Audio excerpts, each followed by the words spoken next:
second shot, she said, me, but a lot of people help with this, so it's 100% volunteer based. So our driving force for income and things like that are more set on donations, but it's still a very intrinsic cause to build it. So a couple things I always like to preface this with is that animals are harvested in a very fair way in what we do. I know a lot of people get fired up about guns and things like that.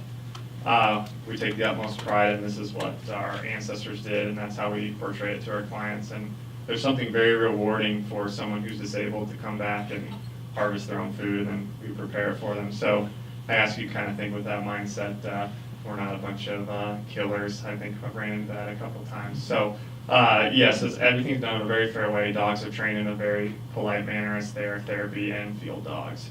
So we usually do a couple photos and then we speak in front of them. So you can get an idea and a flavor for it in a hurry. Is what you can see here is a client named Dylan who used a spinal cord injury. Unfortunate, he hopped off a bridge with friends diving and broke his neck, and now he can't move his hands or anything below that. So you can see here in the photo up, let's see, up in the upper left for you, we built a custom prosthetic so he can shoot the gun. I'm also a physical therapist by trade, so we mold prosthetics so you can bring a person back to their hobby in a very efficient manner, and then we aim for them, and we shoot plays together, and then we go out and hunt pheasants. So the two parts of this are that we do hunting for disability and illness, and then we also rescue hunting dogs and give them a second chance, hence the name Second Shot.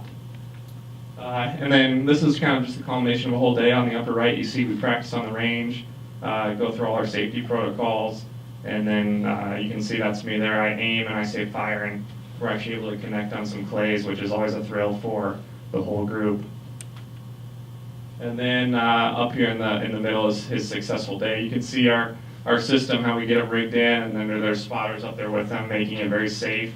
And then this is the whole group here, and all of our main staff, the dogs. It's not possible without them, so I always make sure to recognize them. It's very hard for me to sniff out birds.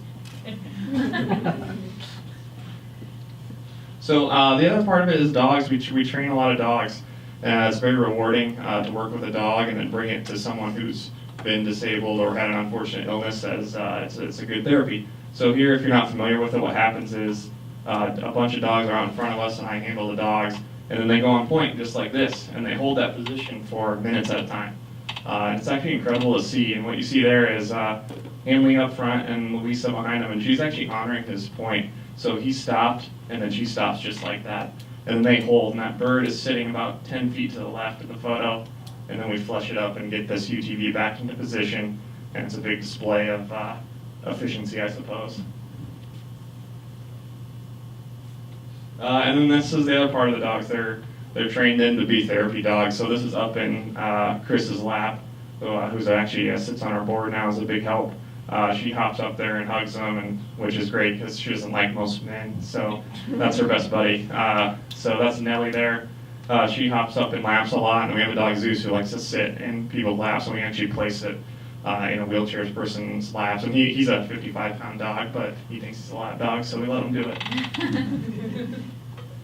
And then this is just what it looks like. This is one of our better shots. So we have a spotter and camera, and we do a big video production. So that's just the story of it, so you can get a flavor. Where we are as far as growth, we started back, officially 2 Februarys ago, and we've been pretty fortunate with some bigger sponsors in the area, some companies jumping in to make this very possible. So, and then we do a few campaigns per client to make it happen. So this year we had a big moment. Someone called from Mayo Clinic, so they heard about us. I'm from Oklahoma, may I come? And we just took him out last weekend. So it's kind of bubbled out of the area a little bit, which is great. And anytime you hear Mayo, it's really rewarding as a healthcare professional for someone to hear that. So that's kind of where we are growing. Things we're working on right now, we're always out looking for more sponsors.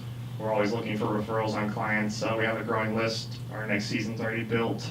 We do about September through April.